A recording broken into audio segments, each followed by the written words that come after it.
नमस्ते बच्चों। आज हम कक्षा 9 के 12वां गद्य जो है रानी, वो गद्य हम पढ़ेंगे। रानी गद्य का लेखिका है महादेवी वर्मा और साहित्य प्रकार है रेखा चित्र। रेखा चित्र यानी किसी व्यक्ति, पशु, पंखी, किसी भी व्यक्ति के जीवन चरित्र पर जिसका वर्णन होता है वो रेखा चित्र कहलाता है। और इसका दूसरा अर्थ भी है रेखा चित्र यानी रेखाओं के द्वारा बनाया हुआ चित्र, उसे भी रेखा चित्र कहते हैं। यहाँ रानी नामक एक घोड़ी है और इनका वर्णन महादेवी वर्मा ने किया है, इसलिए प्रकार है रेखा चित्र।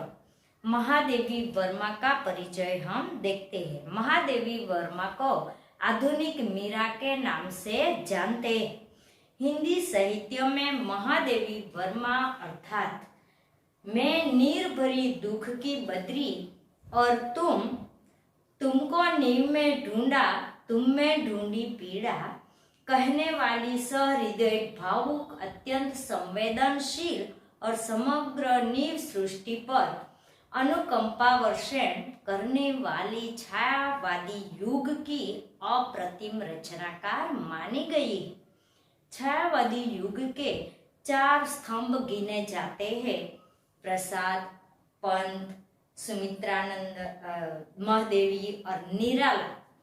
इनमें प्रसाद के साथ सदैव इतिहास का बोध जुड़ा हुआ और पंत प्रकृति के कोमल कांत पदावली के रचनाकार के रूप में पहचाने गए। निराला अपनी ओजस्विता और रौद्रता के लिए और महादेवी धीर गंभीर दर्द की दास्तान सुनाने वाली कवयित्री के रूप में पहचानी गई। इनका जन्म फर्रुखाबाद में उत्तर प्रदेश जन्मे महादेवी सही अर्थ में एक विदुषी और प्रगल्भा नारी के रूप में समग्र जीवन जी।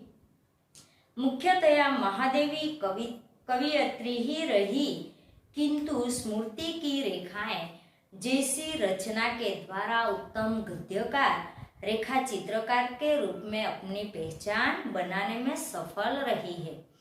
प्रयाग महिला विद्यापीठ की प्राचार्य और कुलगुरु के पद पर रहकर शिक्षा के क्षेत्र में उन्होंने अनुपम योगदान दिया है और निहार, रश्मि, नीरजा, संध्या गीत, दीपशिखा, अतीत के चलचित्र और स्मृति की रेखाएं इसमें बहुचर्चित एवं लोकप्रिय रचनाएं इनकी है।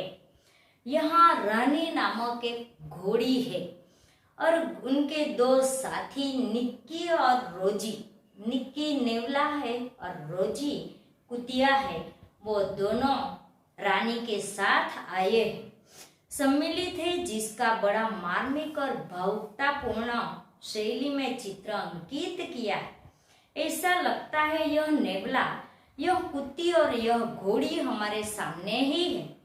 पशु, पंछी और निर्दोष भोले ऐसे प्राणियों के प्रति महादेवी जी का स्नेह और प्रेम छलकता नजर आ रहा है, क्योंकि आज हम दुनिया में देख सकते हैं लोग प्राणियों के प्रति हमेशा नफरत की दृष्टि से ही देखते हैं। प्राणियों के प्रति प्रेम, दया, करुणा होने चाहिए।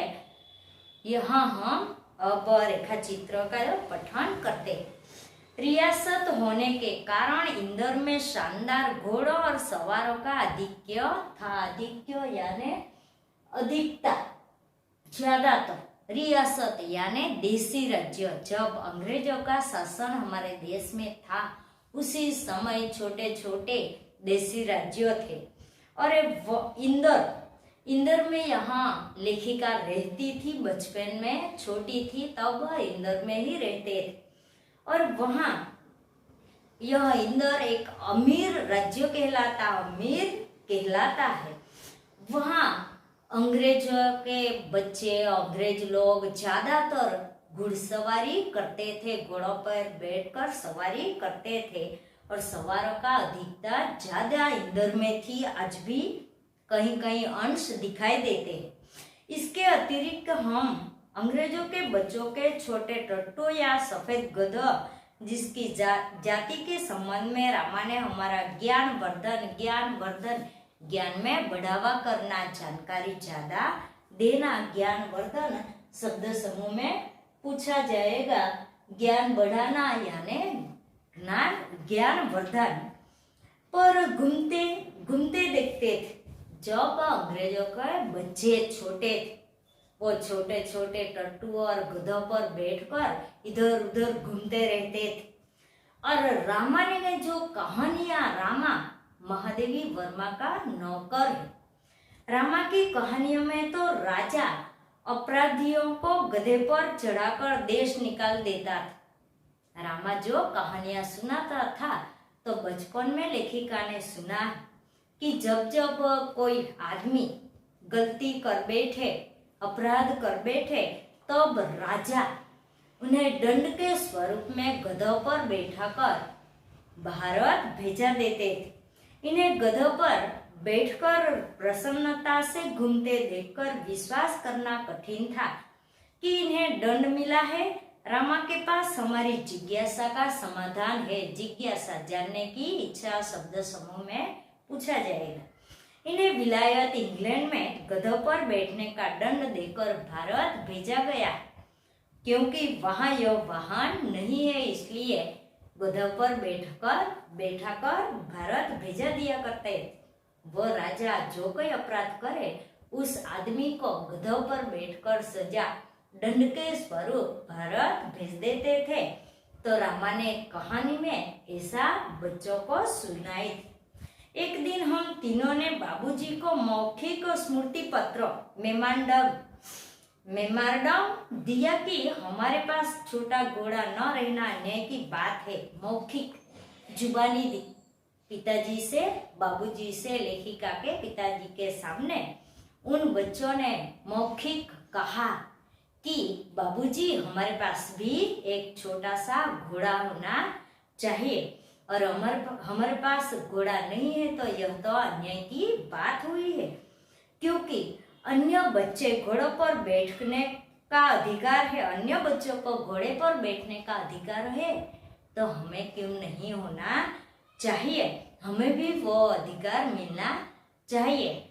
और बाबूजी ने हंसते हुए कहा कि आप लोग सफेद टट्टू पर बैठोगे। हंसते हंसते कहा कि सफेद टट्टू पर बैठोगे, ये घोड़े की ही एक जाति है। खच्चर और घोड़े की मिश्र जाति टट्टू माने गए, तो टट्टू पर बैठोगे, तुम कहो। और तीनों भाई बहन एक दूसरे पर भीड़भाड़ धक्का मुक्की कर रहे, बोलो ना, तुम कहो।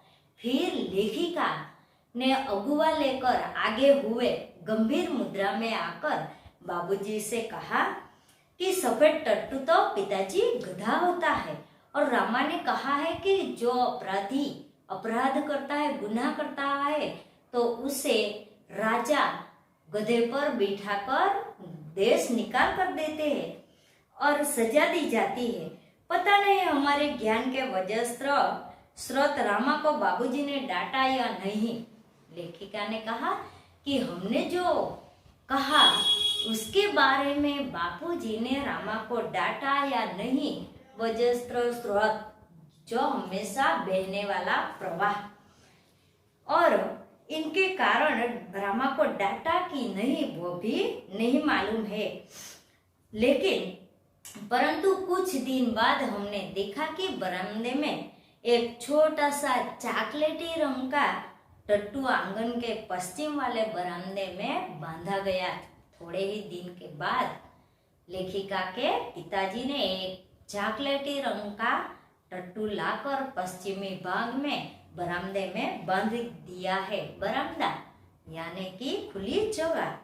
बरामदा तो घोड़े बांधने के लिए बना नहीं था, अतः बाहर से टट्टू को लाने के लिए दीवार में एक नया दरवाजा लगाया गया और उसकी मालिश, खाने पीने, घूमने आदि उसकी देखरेख के लिए छुट्टन नामक साइस यानी घोड़े की सेवा चाकरी करने वाला। तो साइस छुट्टन नामक है, वो छुट्टन को साथ में ले आए और घोड़े की मालिश करना, उसे घूमना फिराना, खाना पीना, यह सब देने के लिए एक छुट्टन नामक साइस को भी रखा गया है। अब तो हम उस छोटे टट्टू से बहुत प्रभावित और आतंकित भयभीत भी हुए देखकर। हमारे तथा हमारे अन्य साथी जीवों के लिए न मकान में कोई परिवर्तन हुआ, न विशेष नौकर रखा गया। हमारे परिवार के सभ्यों के लिए कोई नौकर नहीं रखा गया, घर में भी कोई परिवर्तन नहीं हुआ। रामा को तो नौकर कहा नहीं जाता। रामा इतना घमंडी स्वाभिमानी था, उसे नौकर कहना वो उचित नहीं मानते थे, क्योंकि वो रामा हमेशा बच्चों को डांटने फटकारने, अतिरिक्त इन बच्चों के कान खींचकर सजा भी दंड भी देते थे और हमारी खिड़की तक दरवाजे में परिवर्तित नहीं हो सकते, जिससे हम रोजी और निक्की, रोजी यह कुत्ती है और निक्की यह भी रानी घोड़ी के साथ आए हैं, साथ कूदने के कष्ट से मुक्त हो सकते। बाबूजी से यह सुनकर भी कि वो टट्टू बच्चों की सवारी के लिए लाया गया है, हम सब 4-5 दिन उससे रुष्ट और प्रसन्न ही घूमते फिरे कि टट्टू पर हमें बैठाना चाहते हैं, और रुष्ट हो गए और प्रसन्न होकर 4-5 दिन सभी बच्चे इधर उधर घूमते रहे। फिर उसने हमारी मित्रता प्राप्त कर ली। रामा ने उसका नाम पूछने पर ज्ञात हुआ कि उसे ताज रानी कहते हैं। जो घोड़ी रानी आई है उसका नाम क्या है? ताज रानी। ताज रानी कहकर पुकारा जाता है। ताजमहल का चित्र बच्चों के आंखों के सामने तो खड़ा हो गया। रामा और कल्लू को माँ की सभी कहानियों में रानी के सुख दुख की कहानियां गाथाएं सुनी थी। सुनते सुनते सब बच्चे उसके प्रति सहृदय दयालु हो गए और ताजमहल जैसे भवन की रानी को एक होने पर भी यह वहां से कहानी की रानी की तरह निकाल दी गई, यह कल्पना करते ही सभी बच्चों के मन में जो रानी के प्रति ईर्ष्या थी, जलन थी, वह सब दूर हो गई। रोष और करुणा से पिघल गए और हम उसे और अधिक आराम देने के उपाय सोचने लगे कि ज्यादा दिन तक हम रानी को आराम देंगे। वो इतनी सुंदर थी कि अब तक उसकी छवि आंखों में बसी है। रानी इतनी सुंदर थी घोड़ी कि अभी तक इनकी छवि आंखों में बसी हुई है, याद रह गई है। हल्का सा चॉकलेटी चमकदार रंग था रानी का। चरित्र चित्रण पूछा जाएगा, रानी का चरित्र चित्रण लिखिए, तब हमें यह लिखना चाहिए।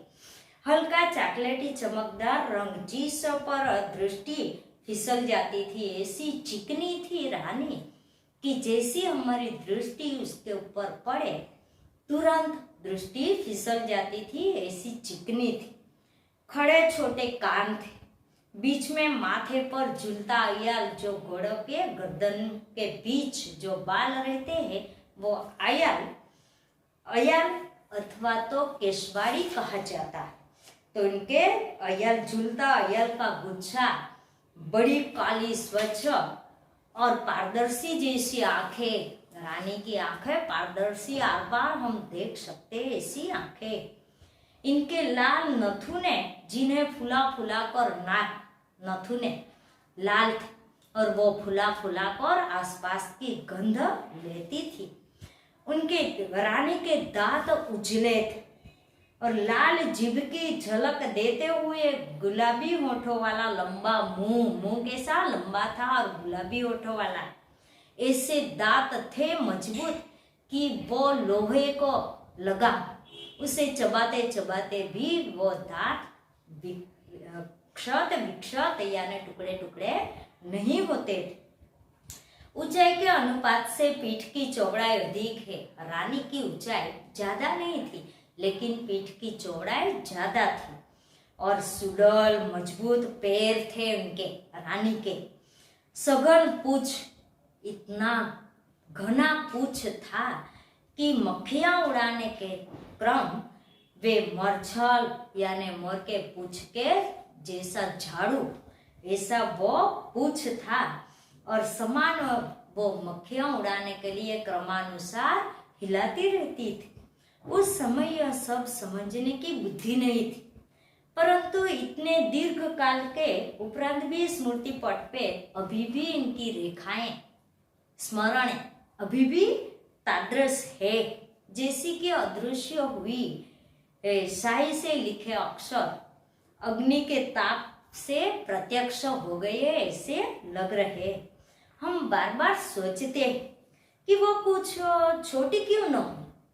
अगर वो रानी छोटी रहती तो हमारे साथ रोजी और निक्की जिस तरह हमारे साथ कमरे में रहते हैं उसी तरह हम रानी को भी अपने साथ कमरे में रख सकते थे। रानी को अपने कमरे में ले जाना संभव नहीं था, अतः अस्तबल बना हुआ बरामदा ही इन बच्चों की अव्यवस्था का कार्यालय बन गया कि इधर उधर विद्रोही प्रवृत्ति करते रहे हैं।